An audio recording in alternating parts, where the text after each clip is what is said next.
අද අපි උත්සාහ කරමු ප්‍රෙස්ක්‍රිප්ෂන් එකක එහෙමත් නැත්නම් බෙහෙත් තුණ්ඩුවක වැලිඩිටි එක එහෙමත් නැත්නම් ඩියුරේෂන් එක අපි කියනවා කොච්චර කාලයකටද මෙඩිසින් දීලා තියෙන්නේ කියලා බෙහෙත් තුණ්ඩුවෙන් අපි කොහොමද තේරුම් ගන්න කියලා. ගොඩක් දෙනෙක්ට මෙච්චර කාලයක් මේක ගැන අවධානයක් නැති වෙලා තිබ්බා වෙන්න පුළුවන්. නමුත් බොහෝ අවස්ථාවල මේ බෙහෙත කොච්චර කාලයක් භාවිතා කරන්නද නැත්නම් ප්‍රෙස්ක්‍රිප්ෂන් එකේ වැලිඩිටි එක කොච්චරද කියන එක දක්වන්න තමයි මේවා භාවිතා කරන්නේ. ඔයාලා දැකලා තියෙනවද ගොඩක් වෙලාට මේ ප්‍රෙස්ක්‍රිප්ෂන් එකක දකුණු පැත්තෙන් විශේෂයෙන්ම ඉරකින් හෝ රවුමකින් වෙන් කරලා 365න් 5 52න් 1 12න් 3 ඒ වගේම for 5 days D2 to D6 වගේ දේවල් ඔයාලා දැකලා ඇති. මේ දේවල් ලෝකේ හැමතැනම භාවිතා කරන එකම ඔෆිෂියල් ස්ටෑන්ඩඩ් එකක් නෙවෙයි. ඒවා රට, රෝහල, වෛද්‍යවරයා හෝ ක්ලිනික් එක අනුව වෙනස් වෙන්න පුළුවන්. ඒක නිසා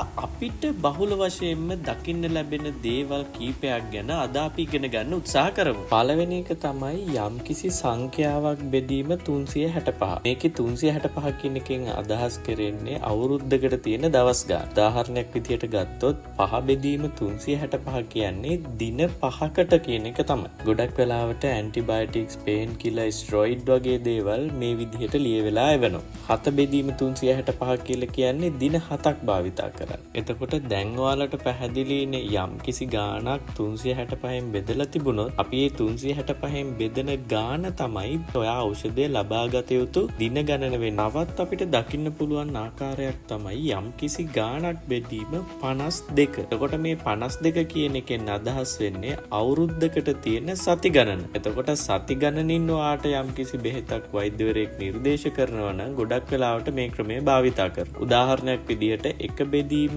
52 තිබුණොත් සතියක් කියන එක තමයි අදහස් වෙන්නේ. දෙක බෙදීම 52 කියලා තිබුණොත් සති දෙකකට කියන එක අදහස් වෙන්නේ. ඔයාලට දැන් තේරෙනවා යම්කිසි ගාණක් 52න් බෙදලා තිබුණොත් ඒ 52න් බෙදෙන සංඛ්‍යාව තමයි සති ගණන වෙන්නේ කියලා. ඔය විදිහටම යම්කිසි ගාණක් 12න් බෙදලා තිබුණොත් මේ 12 කියන සංඛ්‍යාවෙන් අදහස් කරන්නේ අවුරුද්දට තියෙන මාස ගණන. ගොඩක් වෙලාවට දීර්ඝකාලීනව බෙහෙත් ගන්න අයගේ ප්‍රෙස්ක්‍රිප්ෂන් වල මේක දකින්න පුළුවන්. උදාහරණයක් විදිහට 3 බෙදීම 12 කියලා කියන්නේ මාස 3කට කියන එක. ඔයාට දැන් රටාව පැහැදිලි. යම්කිසි ගණනක් 365න් බෙදලා තිබුණොත් ඒ ගණන දවස් ගණන වෙනවා. යම්කිසි ගණනක් 52න් බෙදලා තිබුණොත් ඒක සති ගණනට සමානයි. යම්කිසි ගණනක් 12න් බෙදලා තිබුණොත් ඒ බෙදෙන සංඛ්‍යාව අදාළ මාස ගණන වෙනවා. ඒ වගේම තමයි සමහර අවස්ථාවල වෛද්‍යවරුන් ඉතාමත් පැහැදිලිව for 5 days, for 7 days, for 2 weeks, for 3 months කියලා ලියන අවස්ථාත් දකින්න පුළුවන්. ඒ වගේම සමහර වෛද්‍යවරුන් ගුණ කිරීමේ ලකුණ දාලා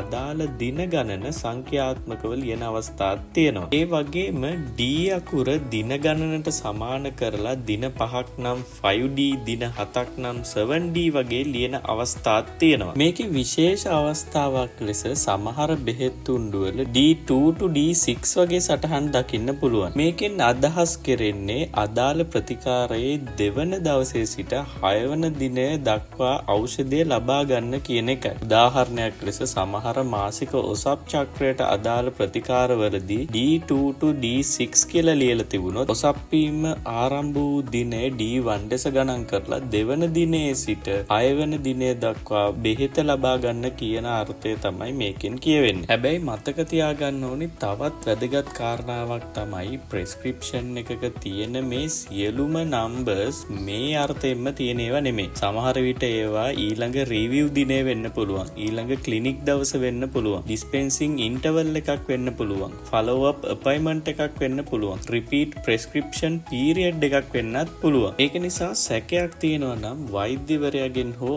ඖෂධවේදියාගෙන් අහලා දැනගන්න එක ඉතාමත් වැදගත් වෙනවා. ඒ වගේම මම මේ දැනුම ඔයාලත් එක්ක ෂෙයා කරගන්නේ ඔයාලගේ ආරක්ෂාව තවත් වැඩි කරගන්න උදව් වීමක් වශයෙන් මිසක් ඔයාලට තනියම ප්‍රතිකාර සඳහා පෙළඹෙන්න නෙවෙයි කියලත් ඔයාලා මතක තියාගන්න ඕනේ. ප්‍රෙස්ක්‍රිප්ෂන් එකක් පිළිබඳව තියෙන තවත් ගැටලු වගේම අවසානයේදී මම සඳහන් කරලා තියෙන ප්‍රෙස්ක්‍රිප්ෂන් එක කොච්චර කාලයකටද කියන එකත් කමෙන්ට් කරගෙන යන්න. මේ වගේ තවත් වැදගත් වීඩියෝ එකකින් හමු වෙනකල් මම ගිහිල්ලා එන්න.